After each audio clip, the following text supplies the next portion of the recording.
Terima kasih masih bersama kami dalam Kompas Aceh. Saudara, sebanyak 25 dari 31 sampel COVID-19 di kota Banda Aceh yang dikirim ke Jakarta menunjukkan hasil probable. Sampel yang dikirimkan itu mengarah ke varian Omicron hingga 80%.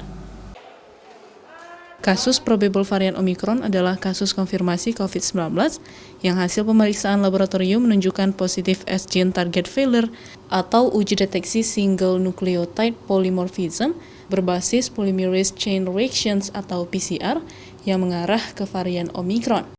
Dari 31 sampel di kota Banda Aceh yang dikirim ke Jakarta, sebanyak 25 dinyatakan sebagai probable atau mengarah ke varian Omicron, di mana penderita dengan kasus ini juga wajib melakukan isolasi mandiri atau dirawat di rumah sakit jika mengalami gejala berat. Karena memang belum terbukti bahwa itu Omicron, tapi sudah probable. Probable itu hampir 90%. Itu dari 31 yang diperiksa, 25 yang probable.